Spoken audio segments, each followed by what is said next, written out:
سلام بچه ها، روزتون بخیر. من دوباره اومدم با ادامه دوره رایگان گرامر. سلام بچه ها، روزتون بخیر. من دوباره اومدم با ادامه دوره رایگان گرامر پایه. اول از همه ازتون خواهش میکنم اگر فکر میکنید که این دوره به درد کسی میخوره حتما واسش بفرستین، چون این دوره کاملا رایگانه و همه میتونن ازش استفاده کنن. میتونید خیلی راحت لینک کانال رو واسه هر کسی که دوست دارید شیر کنید و بفرستید. با من میتونید از طریق اون آیدی که به اشتراک گذاشتم باهاتون در ارتباط باشین. اگر سوالی بود یا اینکه این تمرینایی که میذارم وقتی مینویسین حل میکنین میتونید واسم بفرستین تا منم. خب بریم سراغ درسمون. جلسه پیش ما راجع به حال استمراری صحبت کردیم یا همون present continuous. گفتیم واسه چیزیه که you are doing right now، یعنی چیزیه که همین الان همکنون شما دارین انجام میدین. بخواین راجبش صحبت کنین یا مثلا اتفاقی که همین الان داره میفته راجبش بخواین صحبت کنین، از این گرامر حال استمراری یا present continuous استفاده میکنین. بعد جلسه قبلی اومدیم راجع به جمله سازی صحبت کردیم. گفتیم که اون امیز آری که تو درس اول یاد گرفته بودیم فعلمون به اضافه ing میشه. مثلا میگی I am working، یعنی من همین الان دارم کار میکنم.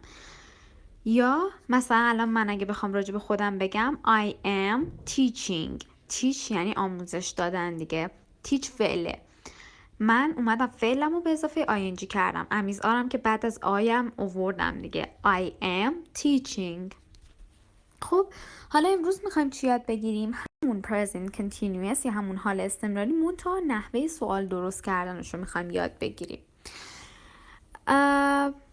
خب گفته بودم که affirmative یعنی positive، یعنی جملات مثبت. خب من میگم چی؟ مثلا I am working.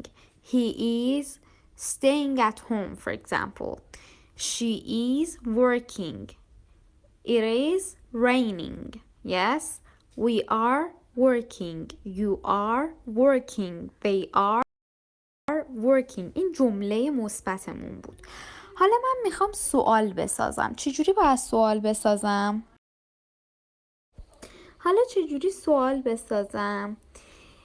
مثل همیشه، مثل اون سری که بهتون یاد دادم، همیشه واسه سوال ساختن ام و ایز و آر باید بیان اول سوال.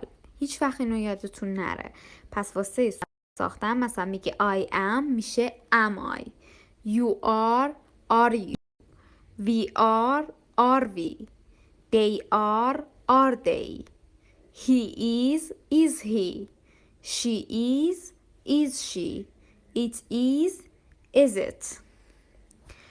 پس امیز آر واسه سوال پرسیدن جاش عوض میشه، باید بیاد اول.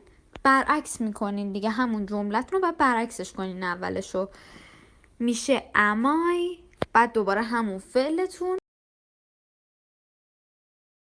با ing. Am I working? Is he working? Is she working? Is it working? Are we working? Are you working? Are they working?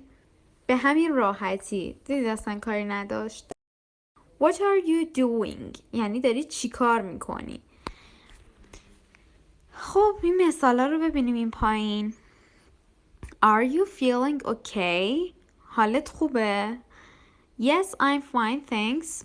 بله خوبم مرسی. Is it raining؟ داره بارون میاد؟ یعنی منظورم اینه که همین الان داره بارون میاد. Yes, take an umbrella. میگم که بله یه چتر با خودت بردار. Why are you wearing a coat? It's not cold. میگه که چرا داری کاپشن میپوشی؟ سرد نیست هوا. What's Eric doing? Eric داره چی کار میکنه؟ He's studying for his exams. داره واسه امتحاناش میخونه. What are the children doing? چی کار میکنن؟ They're watching TV. دارن تیوی نگاه میکنن، تلویزیون نگاه میکنن. Look, there's Emily. ببین امیلی اون. Where is she going? کجا داره میره؟ Who are you waiting for? برای چه کسی منتظری؟ Are you waiting for Sue? منتظر سو هستی؟ بچه ها میبینید is it raining جای is و it عوض شده دیگه توی سوالمون. اگه بخوام جملهشو بگم میشه چی؟ حالا میخوام سوالش کنم، جای it و is تغییر میکنه، میشه is it raining. خب و بچه ها واسه WH questionم اول ببینید توی این مثاله که اینجا گذاشته، مثلا اینجا که گفته what's Eric doing یا مثلا why are you wearing a coat، اول WH رو میذاریم. مثلا میخوای بگی که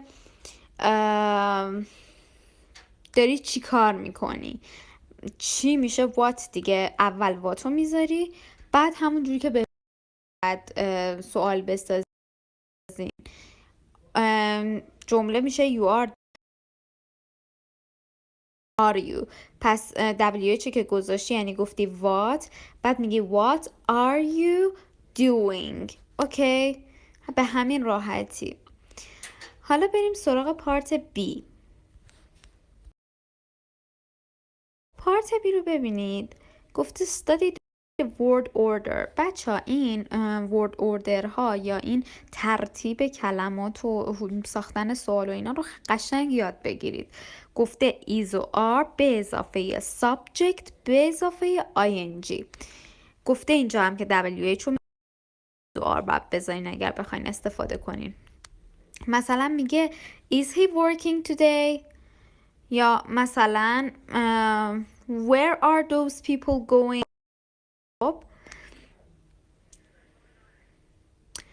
اینجوری پس اول is و are، اگر مثلا WH بخوایم بسازیم قبل از is و are WH رو باید بزنیم، بعد اون فعلمون به اضافه ing.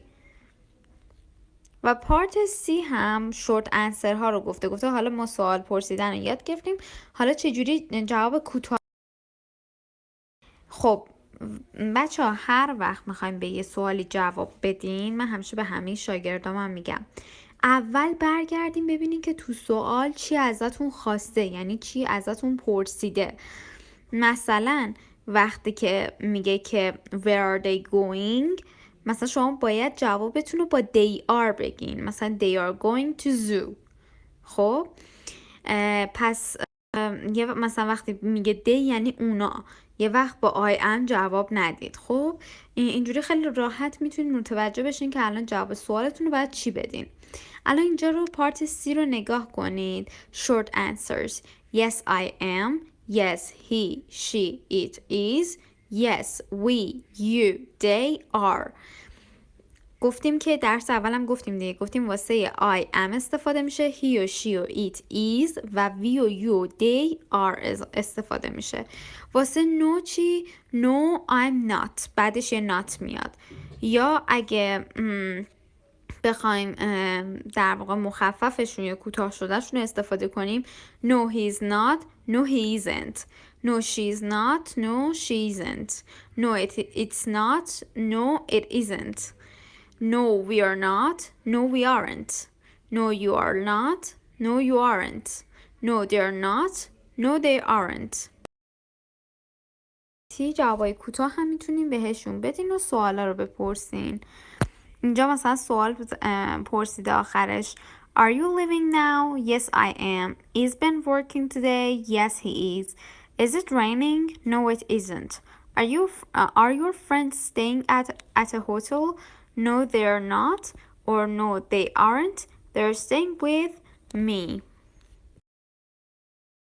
خب درس امروزم تموم شد. امیدوارم که نحوه سوال پرسیدن حال استمراری رو یاد گرفته باشید.